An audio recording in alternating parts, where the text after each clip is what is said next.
Hola, muy buenas noches. Estamos comenzando la cuestión cuya idea, conducción y producción general corresponde a quien les habla, la licenciada María Esther Talarico. Para comunicarte con el programa, las vías de comunicación son 11 52 19 10 42 para dejar mensaje o salir al aire, nuestro Facebook, La Cuestión Programa de Radio, y por WhatsApp al más 54 9 11 60 19 04 38 para enviar un mensaje escrito o un mensaje de voz. También podés seguirnos a través de nuestro Twitter @lacuestionradio. Esta noche está con nosotros el doctor Juan Carlos Diló. Buenas noches, Juan Carlos. Buenas noches. ¿Cómo estás? Bien. Bien.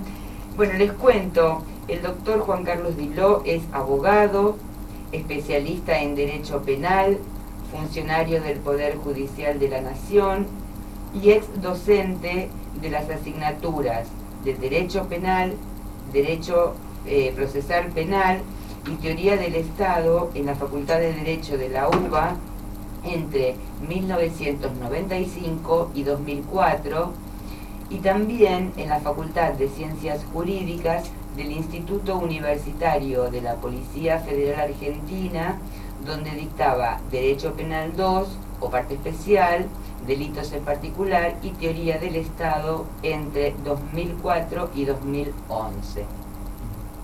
¿Correcto? ¿Está bien?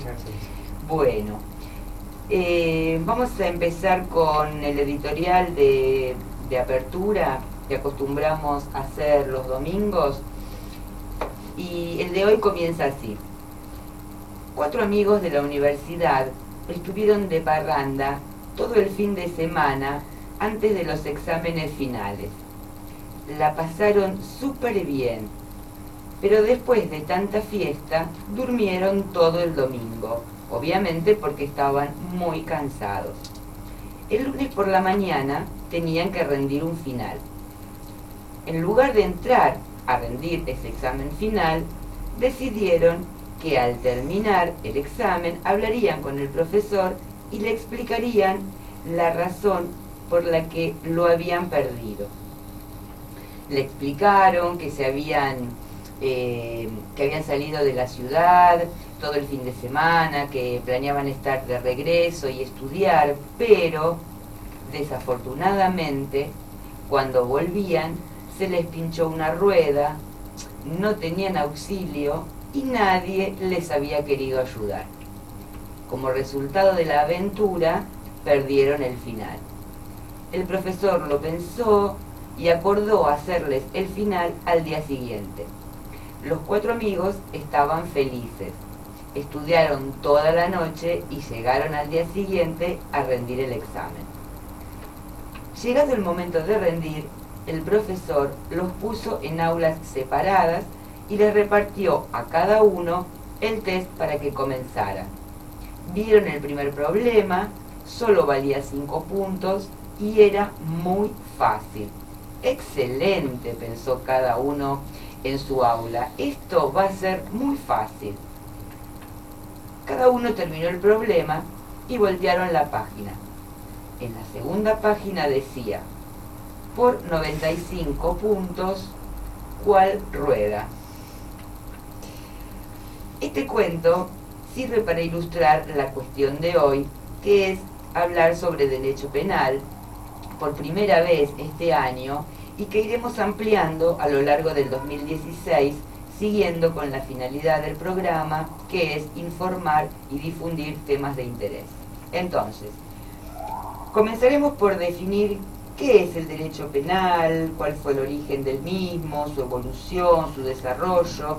Entonces, Juan Carlos, la primera pregunta que tiene que ver con esto sería: ¿cuál fue el origen de las prácticas jurídicas? Bien. Bueno, las prácticas jurídicas, ¿para qué sirven? Sirven para poder lograr que las personas se relacionen entre sí y puedan garantizar la convivencia. Es decir, cuando hay conflictos, cada persona tiene la posibilidad de ejercer su derecho, y frente a ese derecho, como vive en sociedad, existe la posibilidad de conflicto, entonces ahí es donde aparece el derecho. El derecho en general, no solamente el derecho penal. Ahora, el derecho puede ser entendido desde dos puntos de vista, objetivo o subjetivo. Cuando estamos frente al derecho objetivo, estamos mencionando las normas, la ley, el ordenamiento jurídico, código civil, código penal, código comercial, etc. Cuando hablamos de derecho subjetivo, estamos hablando de las prerrogativas que toda persona tiene para poder lograr que otro se comporte como yo necesito que se comporte. Por ejemplo, si yo necesito tener una vivienda, mi derecho es que nadie entre a robar a mi vivienda. Entonces, mi prerrogativa es, como derecho objetivo, exigir que respeten mi derecho de propiedad. Correcto. Por ejemplo. Bueno, esto es así en derecho civil. ¿Y qué pasa si alguien entra en mi propiedad? Alguien entra por mi propiedad, rompe la ventana, aunque sea por una cuestión muy común, que puede ser, por ejemplo, un chico estaba jugando la pelota en la calle, se le cayó la pelota en mi casa, necesitaba entrar porque no había nadie, y bueno, decidió entrar y rompió un vidrio. Sí. Ese chico, para poder sacar la pelota, tuvo que romper el vidrio. ¿Cuál es la consecuencia de la rotura del vidrio? Bueno, yo tengo derecho a que el padre de ese niño me pague el vidrio. Claro. Bueno, eso tiene que ver con derecho civil. Sí. Es decir, estamos en un ámbito en el que la respuesta a el reclamo, en este caso el ejercicio del derecho, no es otra cosa que la reparación, el resarcimiento, la indemnización. Algo o se repara, y si no se puede reparar, se entrega dinero por un equivalente a lo que costaría la reparación, y eso es resarcimiento. Claro. Bueno, el derecho penal es un poco más complejo que eso.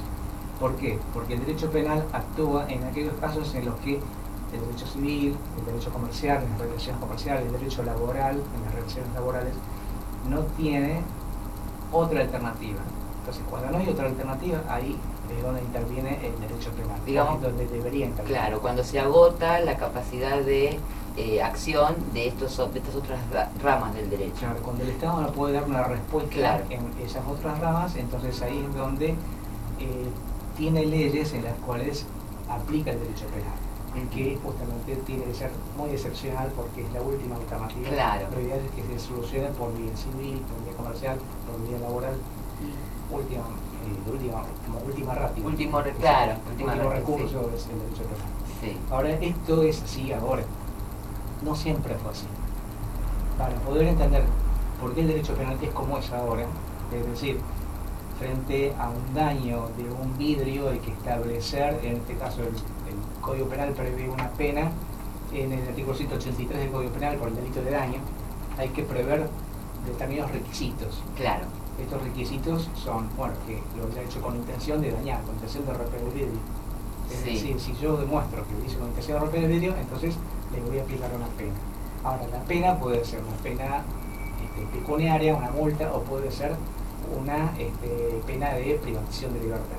En cualquiera de los dos casos, a diferencia del derecho civil, lo que estoy haciendo es aplicar un mal. Si yo le aplico una pena privativa de libertad a la persona, lo que estoy haciendo es aplicar un mal de prisión. Reclusión o prisión, dice. Sí.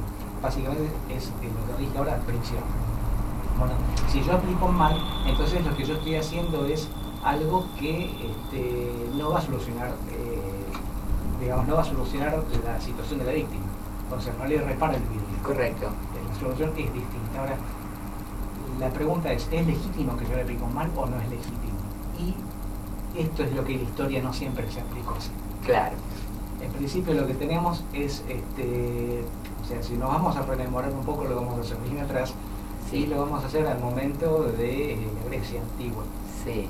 La época de Sófocles, que escribió una obra que se llama Edipo Rey, sí. Y en esta obra lo que hace Sófocles es marcar cómo se definían las relaciones jurídicas en esa época. Es decir, cómo se solucionan los conflictos en esa época. En Edipo Rey contamos con 3 formas de llegar a la verdad.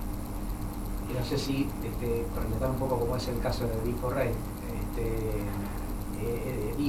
Edipo lo que hace, Edipo nace. Sí. Nace y es entregado a una familia sustituta. No sabe quién es su padre. hay una profecía que dice que Edipo Rey va a matar a su padre. Sí. Bueno, Edipo es criado por una familia sustituta, cree que su padre no es quien realmente es, y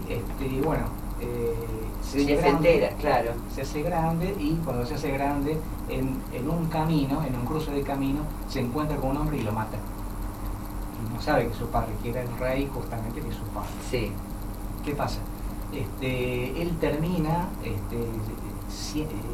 yendo al reino donde reinaba este hombre, y se termina casando con su madre sin saber que es su madre. Entonces llega un momento en que pasa el tiempo y llega un momento en que hay hambruna, hay problemas en la ciudad, y entonces van a los dioses y le dicen, ¿por qué hay una peste también? Sí, sí. ¿Por qué sucede esto? Y bueno, sucede porque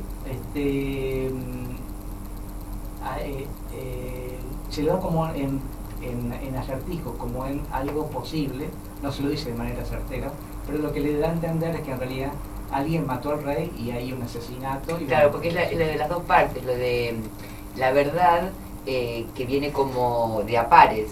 Cada una de estas preguntas tenía una respuesta. Claro, acorde a eso. Sí.